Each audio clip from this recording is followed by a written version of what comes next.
Let's look at the frame, right? So you look at the frame, it's got all the good sides on it.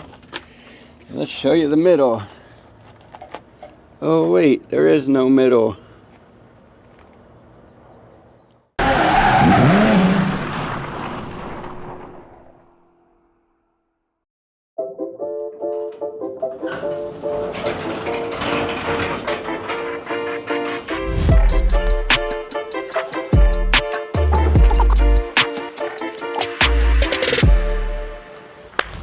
What's up, everybody?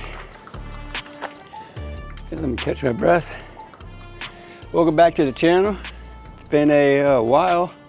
Haven't made a video since we got the frame back, and I took a break on this car and I went to Japan, filmed the Japan lowrider show, and took a nice little couple-week vacation out there, and came back and started putting all my money back aside so I can get the next step of this car done. So that's where we're at today.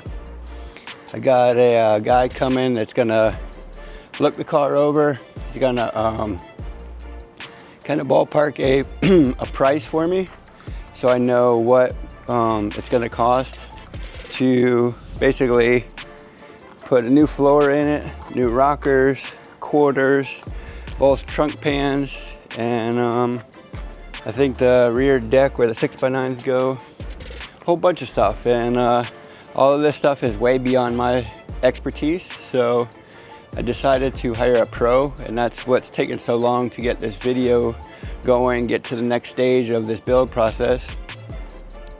But I feel like this is the last little hurdle before we get to the top of the hill. I feel like from there, once all the metal work is done, I feel like we're gonna start on the downward plunge to getting this car ready to go. So I'm just gonna get this episode started, and I hope you guys enjoy. All right, guys, well, to talk about the elephant in the room, the pink string that you see taped on the body line is one of the things I noticed when I first got the car. Is if you look down the side of the car, which I'm sure the video won't really do it justice, but you can notice there's a gap. There's like a 1 inch, half-inch gap. And then as you go back down, it's tight again. So what it means is this section of the quarter, when they, I don't know, worked on the quarter, put quarter on it, something, it's farther in, and the door latch is farther in because this point is straight and this point is straight, but all of it goes inward in the middle. So that was one of the reasons why I just didn't keep building this car, is I knew it needed quarters. And the guy that owned this car before me decided to Bondo the entire seam. So this car came with side trim up in the front at the door, but it never had the quarter trim because he Bondoed all the holes, and he did a horrible job. And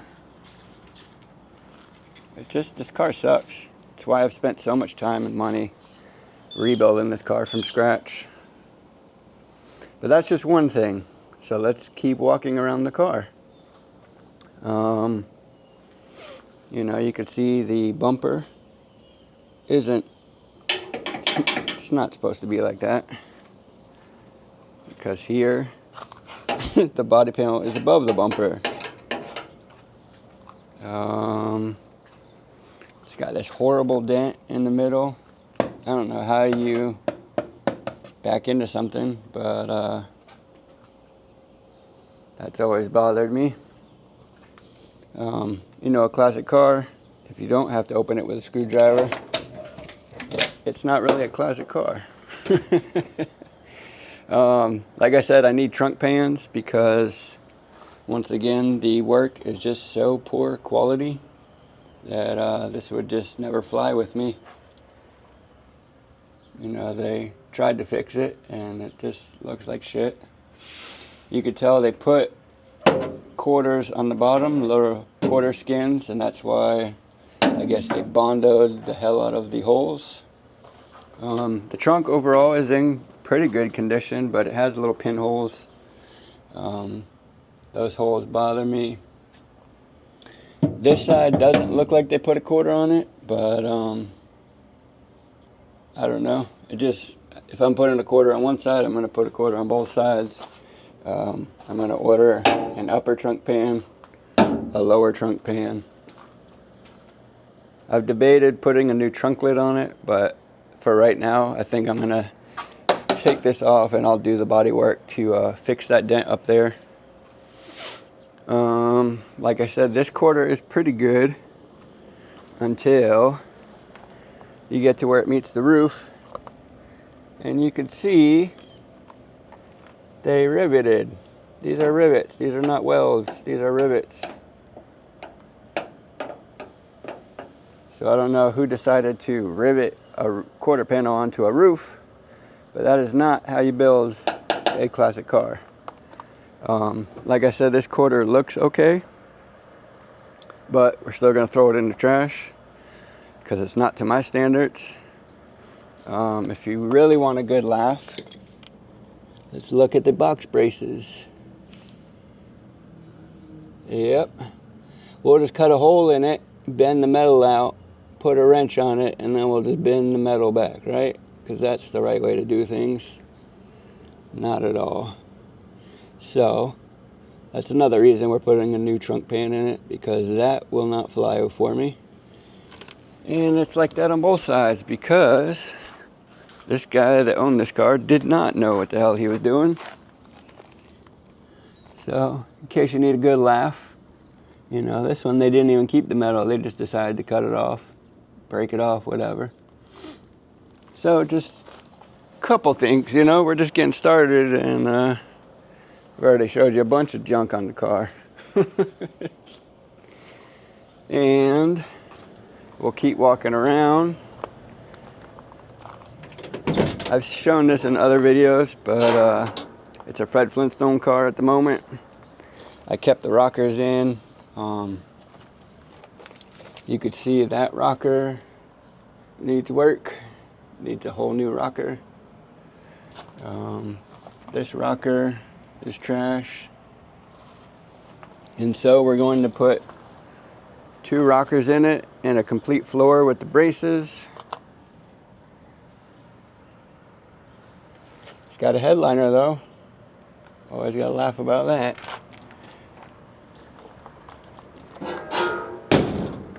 I debated putting doors on it, but I think that I'm gonna do what I can to save these doors. They're covered in super high build epoxy primer, and it obviously just looks like shit because everything the guy did on this car was shit. But I've heard and I've seen that when you order new doors, the repops, they don't fit good right here. And for the new repop front fender to the door is actually a good line. So I'm going to do what I can. If anything, you know, I'll weld a piece of metal in there, give it a nice strong surface. But now you understand why I've built the front half of the car and I stopped, because I don't know how to build the back half of the car. Definitely needed rockers and a quarter. And let's get to the real fun, right? I skipped over this, but people are like, why'd you buy a new frame? And I'll show you. So here's a close-up of this rocker. You can tell that rocker is ready for the cemetery. But let's look at the frame, right? So you look at the frame, it's got all the good sides on it. Let's show you the middle. Oh wait, there is no middle.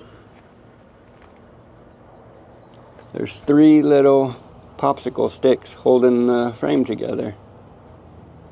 And that is not what a frame should look like in the middle. Even my frame that I got back, it should have all of this metal in here. Let me see if I could show you.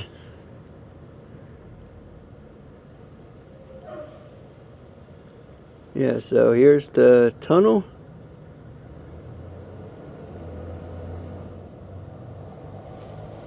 And there is no bottom to this frame.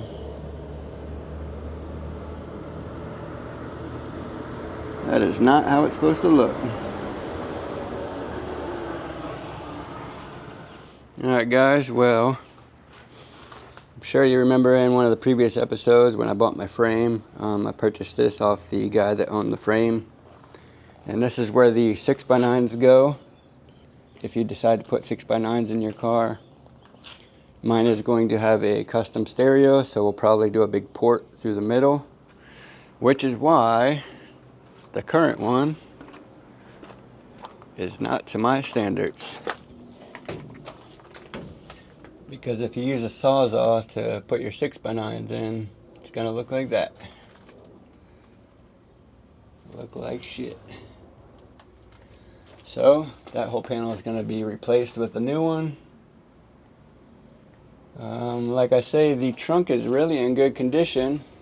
There's no like pinholes in it. It's just where they did repairs. They did it so poorly that I had to replace them. So that's what we're getting to. The car is crazy. Everywhere you look is like, man, that's shit. Oh man, that's crap. Oh man, that sucks. But it's a work in progress. And I recently just created a new Instagram. And a lot of people were telling me I need to make an Instagram for the car, so that way people could keep up to date with what I'm doing with the car.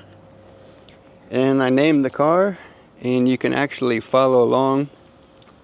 It's on Instagram, and it's lemonlime_63, because I've named this car Lemon Lime because it was a lemon when I got it, and I'm turning it into a lime.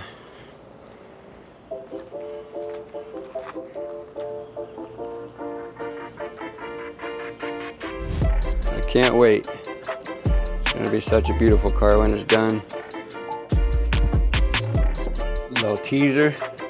I'm gonna post that on Instagram, but this is our test panel. Gonna do a nice spray out on this and show you guys how I want the whole car to look.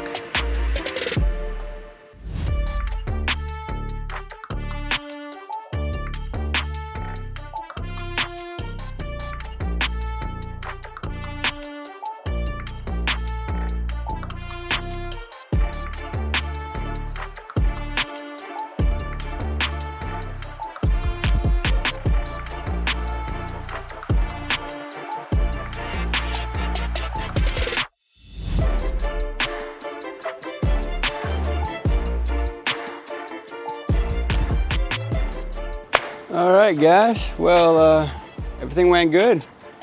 Just spent probably the last hour talking with my buddy Howie. He came and looked over the car with me. Didn't really get a quote, but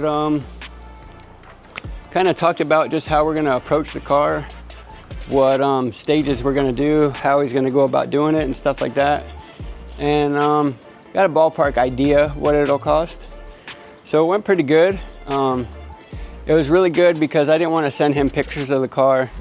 This way he could see what's wrong with the car and put his education into how to fix it, what's the best way to do it. So that's what we did. I feel very confident after talking with him. I feel like he's definitely the correct guy to be doing this job. So I'm very confident in hiring him. He said within the next, by Friday of next week, we'll have an idea of when he's going to take the car. And I'm excited. We are getting the wheels rolling again. We're getting back to getting this car built. So I just want to say thank you again for being a part of the channel. Thanks for watching. Smash that like button, leave a comment, and I'll see you guys in the next episode.